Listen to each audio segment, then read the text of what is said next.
Hey everybody, welcome to an athletic recovery practice. My name is Andrea B, and we'll get started here on the mat in just a moment. I just want to remind you first that all of these poses are completely up to you and that you've been medically cleared to be doing yoga on the mat and that you don't hold me responsible for the outcome of your practice. Otherwise, let's flow, let's stretch, let's strengthen, and let's move our body in a way that is really productive today. Have a great class.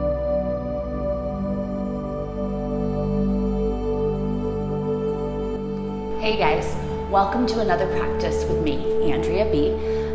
This class is designed specifically for athletic recovery, but I don't want that to stop you. So many of us don't perceive ourselves as athletes, even though each and every day we're doing something that uses our body in an athletic way. Whether you are a concentrated runner, swimmer, cyclist, group fitness fanatic, or do some other kind of regular strength training or fitness activity, you're still an athlete. Even just the day-to-day rigors of life can stress your body in ways that deserve a little loving care. So let's practice that today here on the mat and think specifically about areas like the calves, the hips, the thighs, that all need some love. Let's get started. So today we'll start on the mat, just a seated cross-legged position. And a lot of the time, if you're a runner, I happen to be a runner, but if you're any type of athlete, the hips get really tired.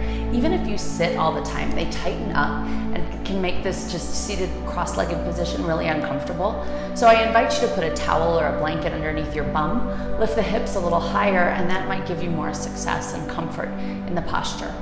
While you're here though, let's take the hands to the knees, roll the shoulders from the ears, close the eyes, and just start to breathe.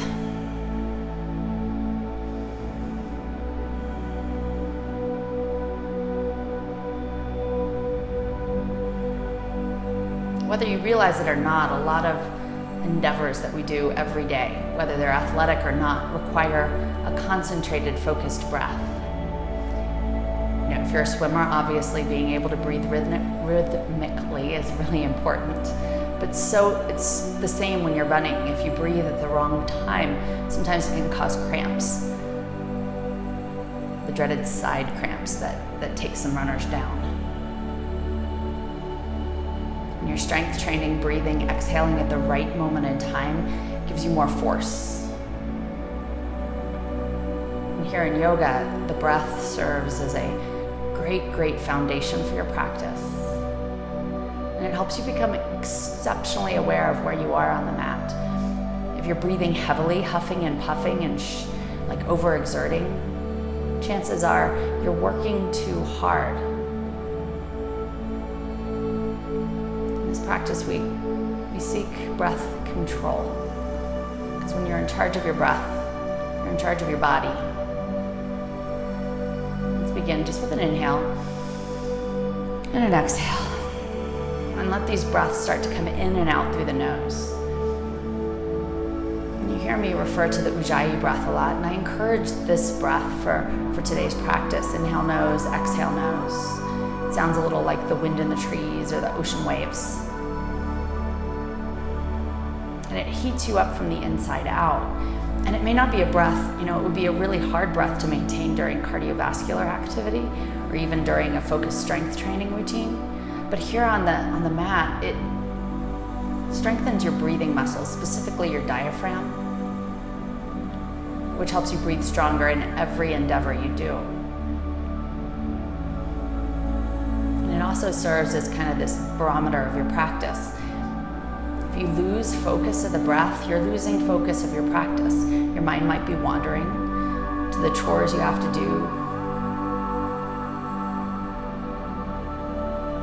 or to a place that's not this very moment. So always remind yourself, just come back to the breath. Let's take a big inhale and reach the arms up to the sky. You can open your eyes, look up towards the hands. Exhale, bring the hands behind the head, cup the belly, like you're creating a little crunch here. Really pull it in, and then inhale, reach up tall. Exhale, let's do this seated crunch. A couple more times. Inhale, reach. Exhale, take a seated crunch. Now practice like this. Keep going with the reach and the cupping of the head. practice like this could be done right after an athletic activity. Maybe you follow a strong fitness class that you do with a practice like this. Maybe you come back from a run and do this, or perhaps you do it later in the day. Let's reach up, or even on a rest or recovery day, let's twist to the side. It's very much an active recovery. Let's come back to center, reach the arms up high. And then again, the breath twists you the other way. And when you're here, you said an exhale twists you. It doesn't mean you stop breathing though. Take a few breaths in, a few breaths out. And then inhale, reach the arms up. Exhale, let's walk the hands forward, coming into just this simple seated forward fold. Bodies have different flexibility levels, especially depending on what activities you do during the day. So some of you may be able to come deeper. Some of you may find the fold is a little elusive. Wherever you go, you're fine. Fists can form the little tower here to support your head, or it might even rest down in the floor. Take another breath or two. And then go ahead, let the hands come back underneath you. Sit up super tall. Rock the head side to side. And we'll pause once again in breath, and this time with a conscious effort to notice where you have stuff stored. And I'm not just talking about the emotional stuff, the discussion of issues in your tissues. You have physiological stuff stored in you too. When you do repetitive activities, whether that's always vacuuming in the same direction, whether it's driving machinery, whether it's running forward and back or cycling in a linear movement, your body gets really good at it. Let's rise up, come to all fours. And then the muscles that surround those areas, they weaken so that the areas you use all the time, drop your belly, lift your chest and tailbone, then exhale, arch your back. The muscles you do work can take all the energy and effort, but that leads to imbalances. And while at first the imbalances might seem like they're a bit of efficiency, in reality they become a hindrance over time. They lead to overuse, to injury, to discomfort, to poor performance, to pain. A well-rounded yoga practice moves you in directions that perhaps your athletic activity does not. And that's some of the value. Keep moving through a few more times, just moving through the spine, drop the belly, arch the back. And then find a neutral space. Right here, we'll start with the toes, waking them up. Tuck the toes under and start to set your bum back over your heels. Now here you're sitting into this toe stand, hands heart center, and you breathe. You might notice that this is too aggressive for you, so you can tent your fingers in the mat and not put as much pressure.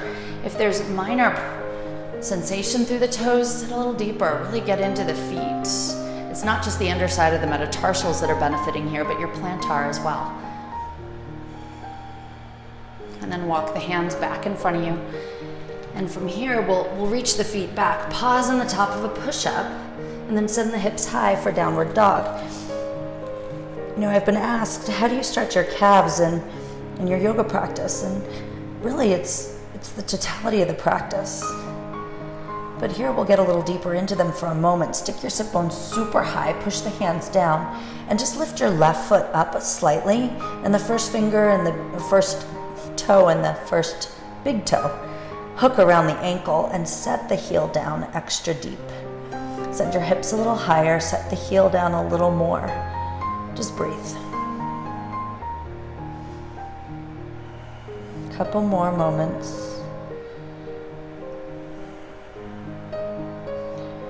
Push the mat away a little more, drop the heel a little more, and then release, bring the foot to the mat, send the hips high, and here now your right toe, the big toe and the first toe, come around the ankle and they push it down.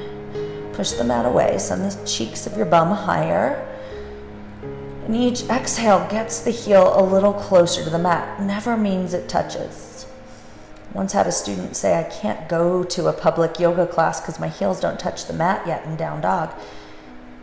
And for many of us, that would mean we never get to class, because not everyone's ankles have the flexibility to touch the mat, and that's okay. Let's release, bring both heels down. Right here, you'll lift up to the balls of the feet, kind of right where the toes attach to the foot, and then drop the heels a little deeper. Push the mat away. Spread the fingers, breathe.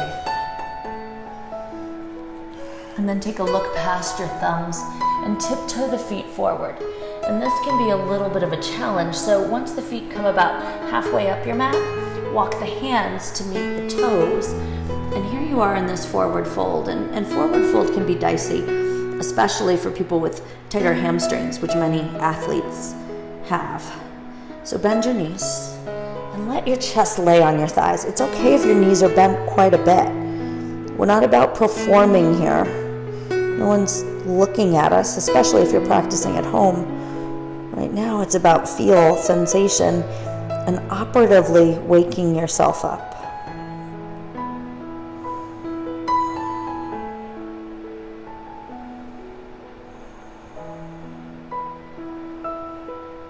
Couple more breaths as you just kind of hang. And then start to crawl the hands up the legs. And take a moment, roll the shoulders down. Let the palms come alongside you. Shoulders relax. And breathe. Now our arms are designed to reach up overhead. Inhale, lengthen them up high, but then form a box so that you grab opposite elbows. Take a moment. Breathe, and then lean over to the right side. Just let your left side body open. Turn the head to look to the sky. Root through the left foot. Inhale, come to center, and then root through the right foot as you side bend over to the other wall. Gaze up, pull the shoulder from the ear. You breathe.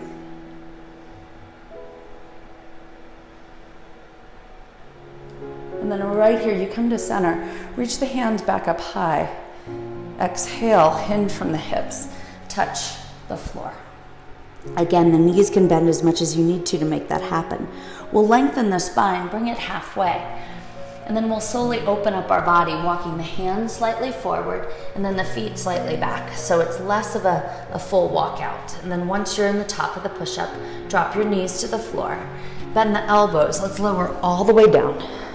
And slide through a few back extension style exercises. First, baby cobra.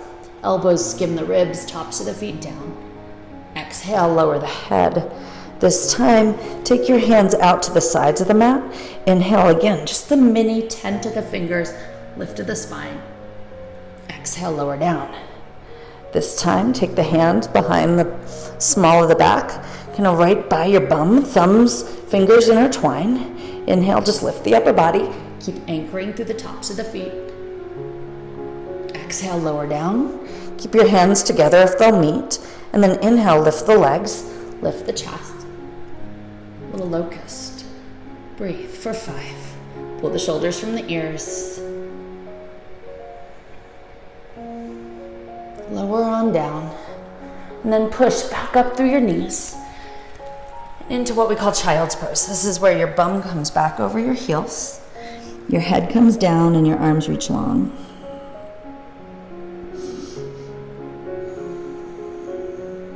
You can be a little relaxed here. Notice it's almost like your back, it completely opens up and spreads over the rest of your torso like a blanket.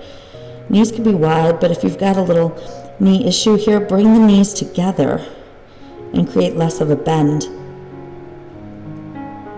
Take another exhale and then rise up to all fours.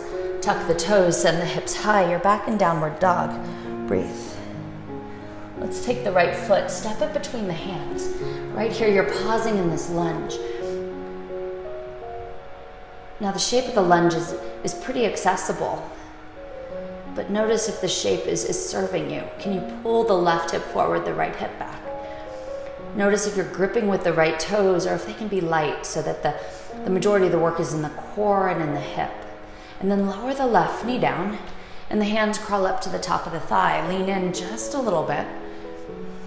And we'll take this into a reverse revolve here on the knee. So the right arm reaches up, it touches your back thigh, then the left arm comes to the sky.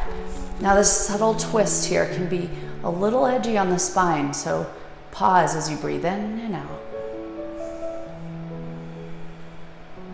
And then the left hand comes back to the knee. You untwist, bring the hands around the right foot, tuck the toe and step back into the top of the push-up. Pause, and then send the hips high to down dog. Let's try it on the other side. Left foot steps through. And again, you pause and just notice your lunge. Left hip back, right hip forward. Toes are light, fingers tented, but a lot of this is in your core. Breathe, and then lower the right knee down. Hands crawl up to the top of the thigh. You lean in a little bit. We take the reverse revolve. So now it's the left arm that reaches up and touches behind you, creating the subtle twist, and then slowly raise the right arm. Breathe into it. Anchor through the back top foot. The shin is pressed down. And then right here, bring the right hand down. Left hand comes outside the foot, right hand to the mat, tuck the toe, come back to plank, inhale. Exhale, take it to down dog. We'll take that pose and then add a little to it. Breathe in. And then step the right foot between the hands right here. Pause in the lunge. Lower the knee. Take the hands to the top of the leg. Sit up tall. And then bring the right hand behind you, left arm high. It's the reverse revolve. Pause as you lean in a little bit. And then the hands come around this front foot. You'll re-tuck the back toe, set the foot down, and come into warrior one. And one of the great values here of this classic yoga pose is that you're opening up through the hip flexors and really stretching through the back quadricep, especially if you firmly anchor through the outer edge of your pinky toe. Take another breath in. Exhale, bring the hands to the hips. We'll straighten the right leg. Bring the feet parallel. Lift your heart and fold forward over your legs. Hands come to the floor. Breathe. This wide forward fold, for some of you might feel better. For some of you, it may have no difference. Still kind of edgy on the hamstrings. Take a halfway lift. Walk your hands back around the right foot. Bend into the right knee. Step back to the top of a push-up. Pause. And then send the hips high for down dog. We'll add those couple of poses on the other side. Take the left foot, step it between the hands, and then pause in your lunge. Dropping the right knee to the mat, crawl the hands up the thigh. You pause here, anchor through the back shin. Left hand comes up and around behind you, right arm to the sky. You pause in this reverse revolve on your knee. Be okay right here. Feeling through the right hip flexor, giving it a nice bit of love. Then you return hands to the floor. Tuck the back toe, and this is where the back foot turns out and the arms rise up. It's a warrior one. You sink a little deeper, you breathe. Remembering, the more you anchor through the back foot, you stretch out through the quadricep a little bit, but you really feel the attachment at the hip flexor. Take another breath in. Exhale. Let's take the hands to the hips, pivot the toes, and once again fold. And as you fold, the hands come down. You can kind of bob out. You can grab hold of your legs, your ankles, your big toes, pulling your body in a little more. Most importantly, you're breathing.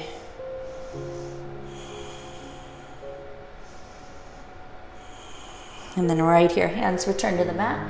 Walk yourself around the left foot. And here you go. Step back into the top of the push-up. And then hug the belly as you push the hips high into down dog. Breathe. One more time, we'll step the right foot between the hands, but change it slightly. Now you're pausing in the lunge. And the same thing, you'll lower the left knee down. But we'll take the twist, bringing the left hand still in the mat, but the right hand now comes to the hip. And you start to twist, looking up towards the sky.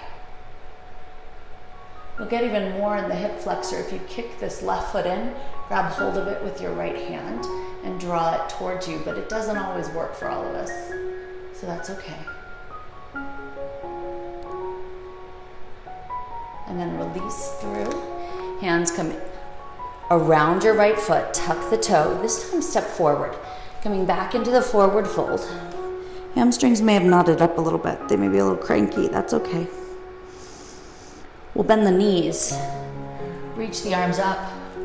Utkatasana. And this is where your inner athlete comes in, your performer, your competitor. But truly you're going for sensation, so you might feel your calves. If they're a little resistant, they do wake up.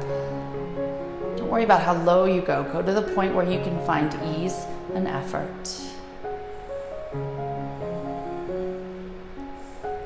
And then fold over your feet. Take a halfway lift this time, fingers at the shins, your spine extends, the hands plant, you step back to the top of the push-up, pause. Send the sit bones high, it's down dog. Push the mat away, let the heels come to the mat. And the left foot, it steps between the hands, and remember you pause in the lunge, and then once again lower the right knee. This time the right hand stays down, the left hand comes to the hip, and you just begin to twist. And as you twist, the shoulders open, really moving kind of modestly through the spine. Twisting actions can cause those injuries to the spine, a little low back pain, especially if you're moving quickly or mindlessly.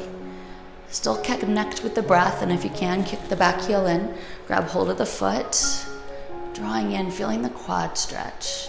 And again, it's to the extent that you feel. If you have a strap or an old necktie, you could hook it around the foot and bring it in. Front of the hip flexor. The hip flexor, the iliopsoas, it attaches the leg to the spine. Gets a lot of work, so it gets cranky. Slowly release right here. Hands come around the foot. And this time again, tuck the back toe, lift the back knee. Step forward into your forward fold. Hold over the legs. And instead of halfway lifting, walk all the way up. Come all the way up tall. And breathe. From here, we'll let the hands come heart center. And your left foot, step it back quite a bit, pretty wide. The feet are parallel, the toes turn in. Open your arms to a T. Pull the shoulders from your ears and have the hands come to your hips. Now, in the previous forward folds here, we kind of draped. Squeeze the shoulder blades together, be active as you fold over your legs. Again, mindful. You are in charge of the pose. Stay with the shoulder blades squeezing for 3. A little tighter for 2. Last breath, and now relax the shoulder blades. Hands come to the mat. We'll plant the right hand just under the face. It might even be slightly tented. The hips, they're trying to remain squared. Your back is rather long. Inhale the left arm up to the sky. Look up towards the left thumb. Breathe.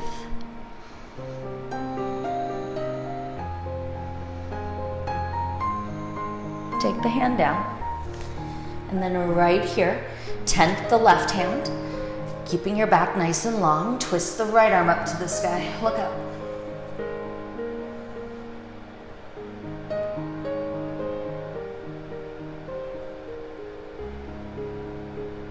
And then lower the hand down. You're back in the fold. This time your fingers can actively pull you down a little bit. We'll come into a floor frog. So walk the hands slightly forward.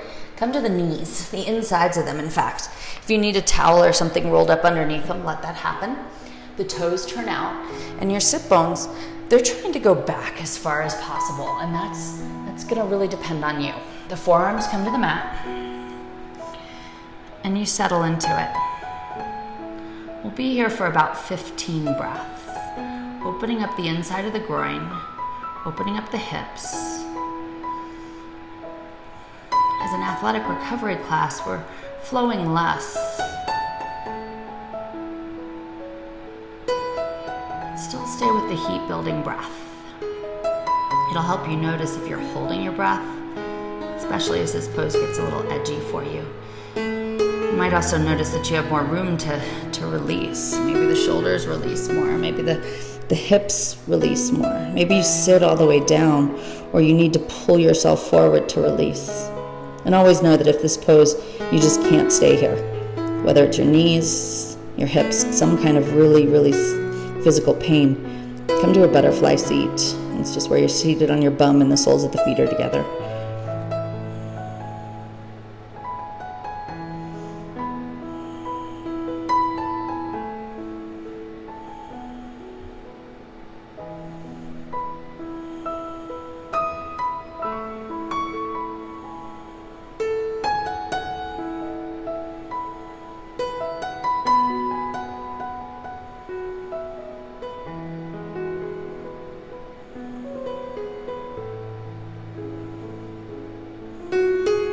As you let about 3 more breaths wash over you, as long as it's not searing physical pain, like not going numb or radiating, it's just discomfort. Breathe through.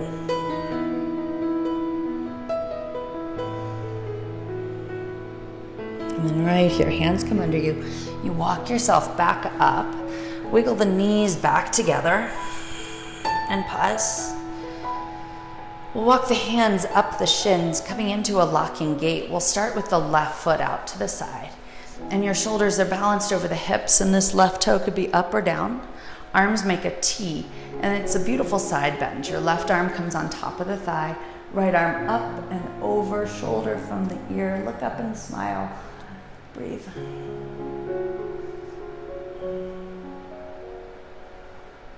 Giving your lungs room. Take another breath right here. And then come up. And then we'll just kind of tick-tock down so the right hand comes to the floor. And you're in this kneeling side plank. Left arm rises, gazes up, and physically think about lifting up through the hips. Now you're staying on this kickstanded knee. Raise the left leg and breathe. Kick the heel into your bum. Grab hold of the top of the foot. Press into your palm, giving yourself a lovely stretch. Again, through the front of the quad, the front of the hip flexor. Busting your lungs out so you can breathe. More lung capacity helps.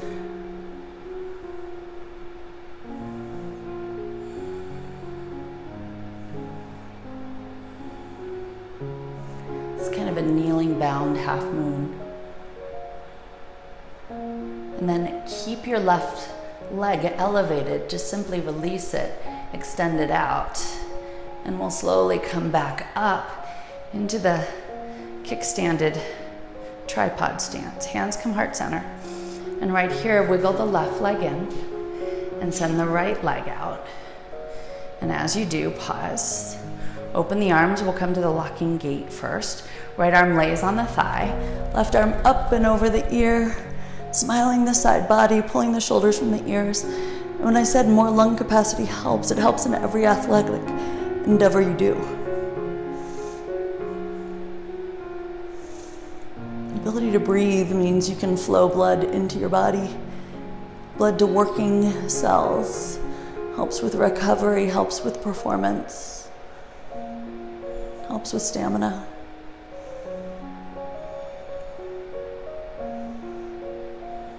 One more breath, and then slowly rise up. Arms are open, and you just start to tilt. Left hand to the floor, right hand up. Pause, actively lifting up through the hips.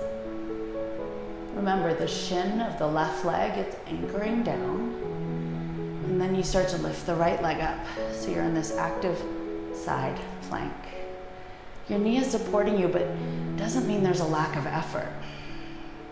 We always think we have to do the hardest thing, but sometimes finding the nuances in the more moderate versions is just as challenging.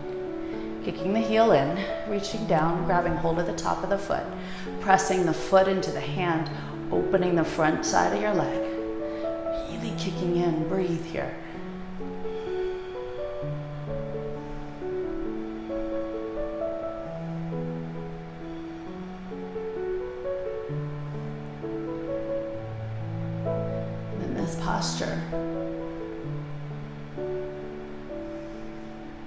start to release, but the leg stays elevated. Open up. Bring the leg in. Hands come heart center. And come into your child's pose, and it can stay here on the side of the mat. This is a more restorative child with your knees close together and the hands by the feet. Again, let the back spread like a blanket.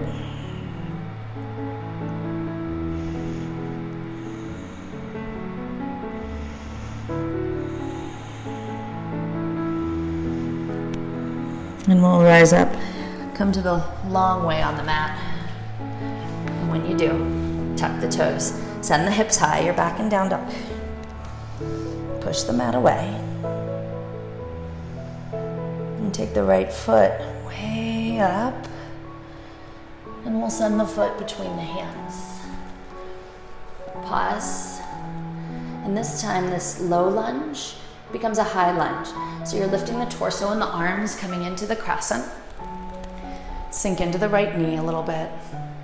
And think about as straight as possible through the back leg. And then again, as is possible for you.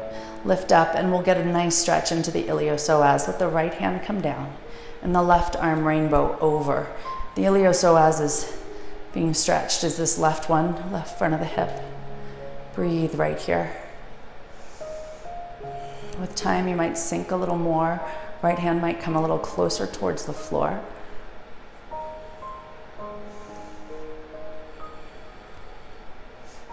And then come up through center. Hands reach high. Bring the hands to your heart.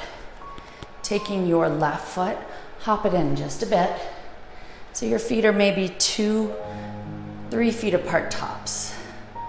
Take a breath in. And exhale, hinge over the right leg. And notice, we start to dump all the weight in the right foot. Pull the right hip back.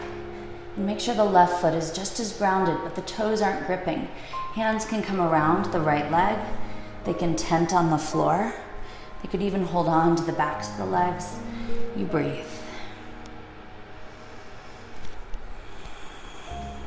Relax the head. Pause. And this will turn into a revolved triangle. Let your left fingers tent the floor, or if you have a brick or block right here, that's an awesome option. Right hand reaching up.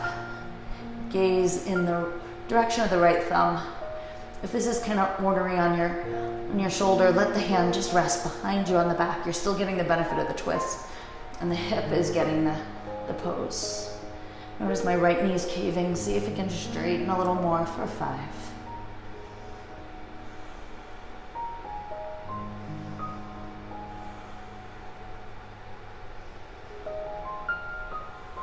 And then right here, the hand comes down.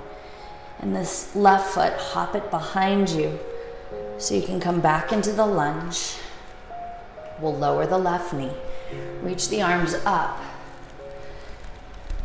And the last pose here, hands heart center. You might want to inch the right foot slightly forward. Let the left elbow come outside the right thigh. Feel your twist here. And if you feel a little condensed, lengthen it out. So bend more into the right knee, longer through the spine. Twist. Inhale, lengthen. Exhale, twist a little more.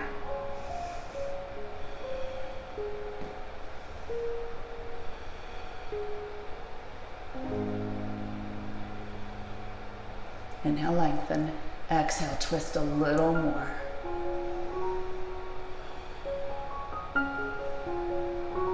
And then slowly kind of crumple back up enough to come out of the twist without straining the spine. Hands return around the right foot. Tuck the back toe and send it back into the top of the push-up. Pause. Send the hips high. Down dog. This time, we'll take the left foot. It steps between the hands. And again, we pause, but remember that we're not staying here. We're in fact sweeping the arms up, high crescent lunge. Bend deeply into the left knee. Reach the arms as straight as possible through the back leg. Now the left hand comes down. And the right arm kind of rainbows over. Pull the right shoulder from the ear. Glance up. You're breathing into this posture and noticing where you feel it. I mentioned that it is about the iliopsoas, but that's not the tightest place for all of us. Trust your body that it's going to feel where it's supposed to feel. Few more breaths. Sink deeper. Lean a little more. Notice if you're straining, if you're trying to win the stretch, or if you can just let your body do its thing. And then right here, the arms reach up high.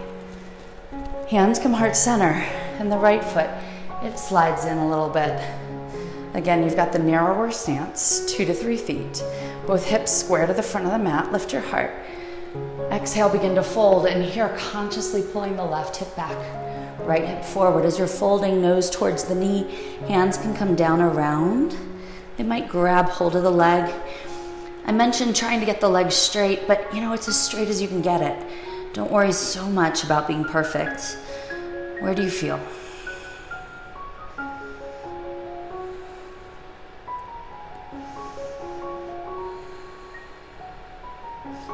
Feed the muscles that are working here with your breath. In the right hand, it comes down to tent. Your back is as long as you can get it. Left arm twists up and you gaze. It's this revolved triangle, Parivrtta Trikonasana.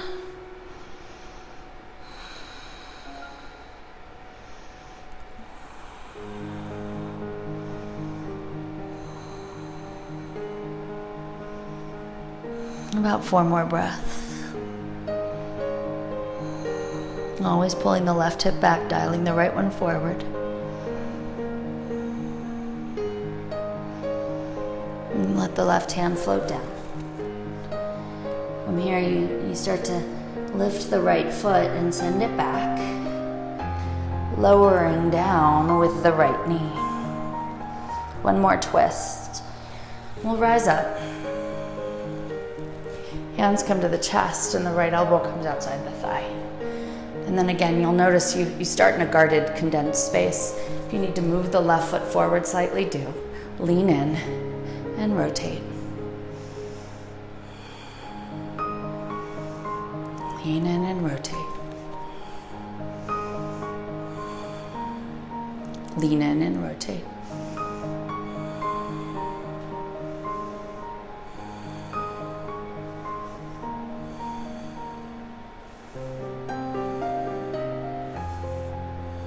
One more. Inhale to lengthen, exhale to twist. And then go ahead, kind of giving yourself a little bracing, a little support to roll out of it. Tuck the back toe, send it back to plank. And this time lower down to forearm plank.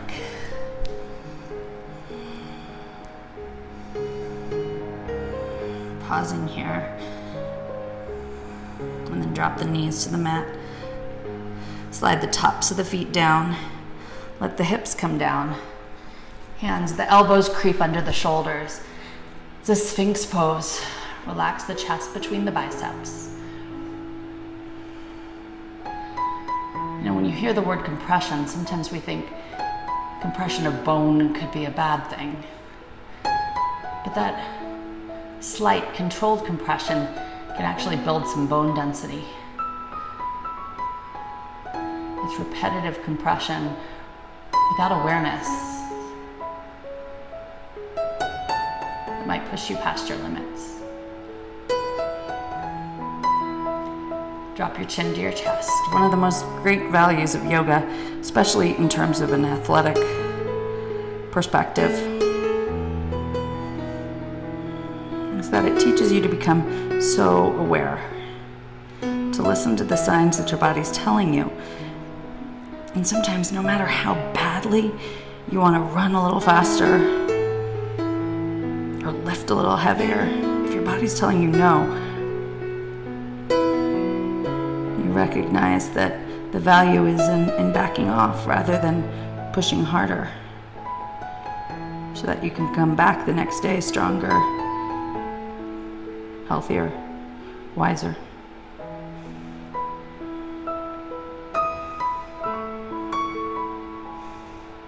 Yoga helps you work in cooperation with your body, not as an antagonist against it. One more exhale. Inhale, hug your belly. Really important to support the spine. Hands are underneath the shoulders. Rise up to all fours. And then right here, we'll press the toes under, sit bones high, down dog. Take your right leg up high. Bring the knee to the right wrist, and then the foot to the left edge of the mat. Slide your left leg back. It's your familiar half pigeon. Now recognize this pose is not designed to hurt the knee, and if that's what's happening, come to your spine and hug in this way. Otherwise, you're up here in your pigeon, lifting up tall, and then sinking into it. And sinking might mean you rest on your forearms, but it may also mean you come all the way down to your belly. Now, I've been in many a practice where I've been told that eventually, with due diligence, my shin will get parallel to the front edge of the mat. Maybe. Maybe it won't. And some days it does, some days it doesn't. Remember, looking a certain way, getting your body framed in a particular way is not the goal of the practice. The goal of the practice is to get into your body.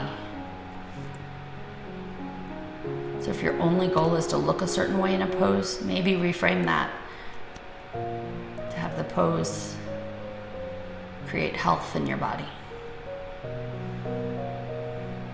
Right here, beautiful stretch if you've got a little piriformis tightness. The piriformis is a tiny muscle, the literal pain in the butt. It can compress the sciatic nerve and cause numbness, pain, and tingling down your thigh.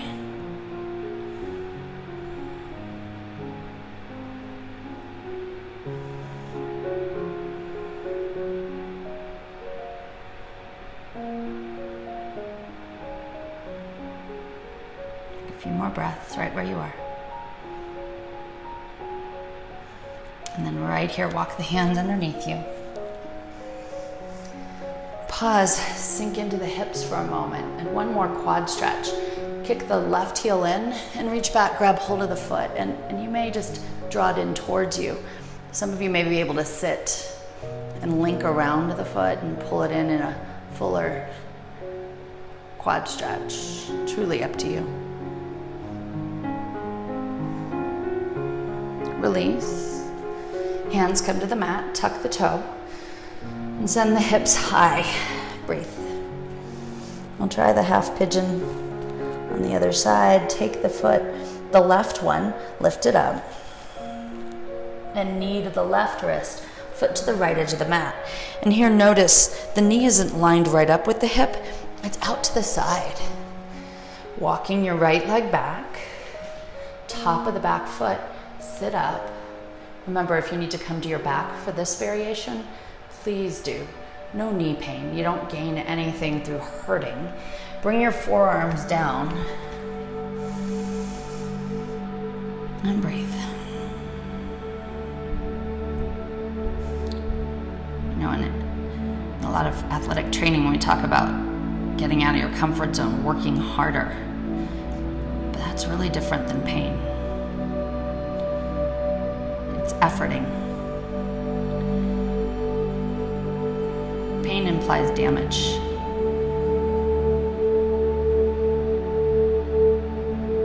Be aware of what your goal is. To build up, not to tear down. Remember, the option to always sink a little more is there.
Just a few more breaths. And then you start to walk up. You pause at the top, and it may just simply be the pause of sinking the right hip a little deeper. Or you can kick the back heel in and take the quad stretch, grabbing hold of the foot, maybe even bringing it to the cleave of the elbow, and lifting up and over, finding a connection here.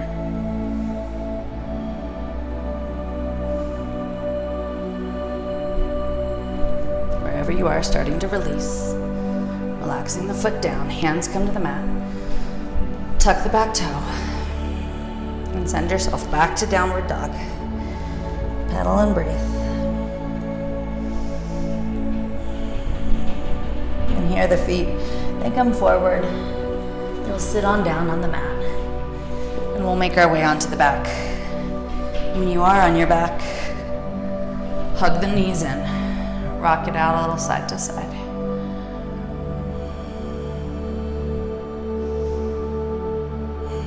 And a twist here is always, again, a lovely way to stretch out the spine. We'll take the feet up to the sky and cross the knees. We'll first start with a whale tail. Grab hold of the ankles or the shins and pull them in towards you. Wherever you are, just squeezing. Still laying the tailbone down, relaxing the head down. Again, not over efforting. The breath may be much more natural now.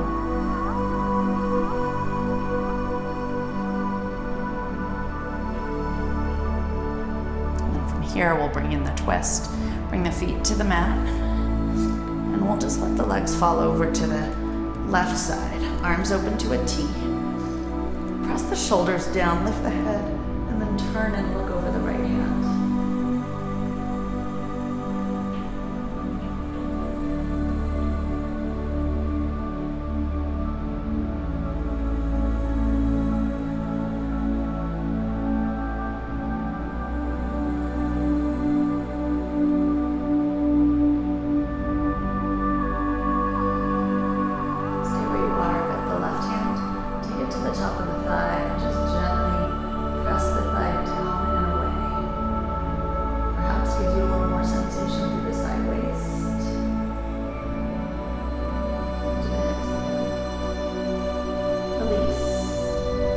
Open wide, bring the legs to center, uncross them.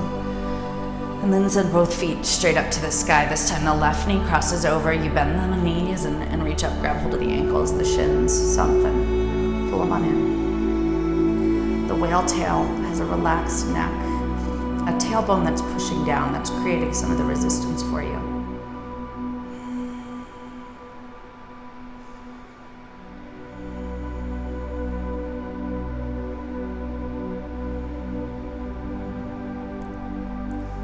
And then releasing here, letting the legs now fall over to the right side.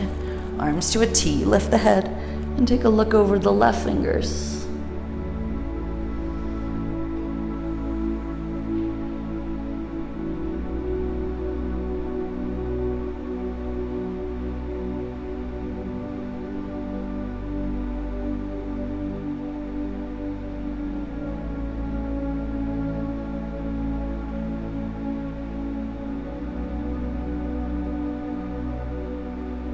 The right hand can rest on the thigh and just push it slightly down and away until you create a little more sensation. There's not a perfect way to do it. It's more about creating more feel, and if you don't feel anything, then don't force it.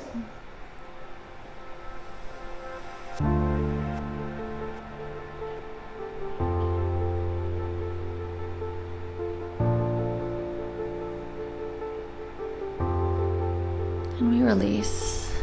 The legs come to center gently. Remember, coming out of a twist, we want to be a little guarded. Unwrap the leg.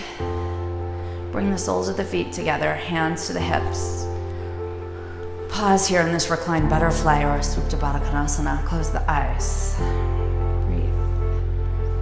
And you know, for some of you, this might be really uncomfortable on the inner groin. If that's the case, plant the feet and point the knees up. Or if you have blocks or towels to place underneath the thighs as they open to make it a little less angsty of a stretch, that's a good option too.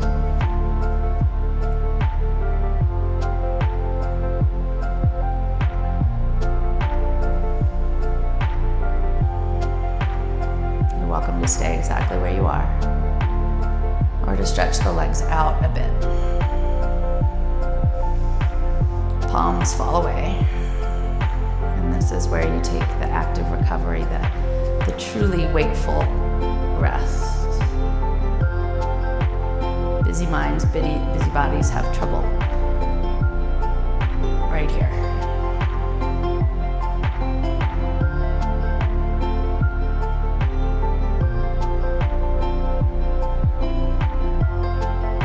But without the rest, the doings, they can't happen.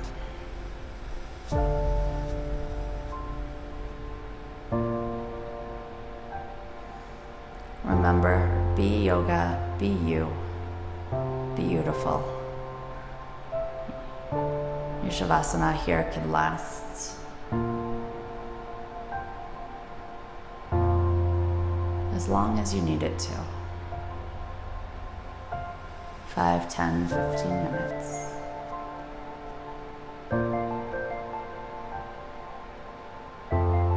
It's a gift. Take it. Namaste.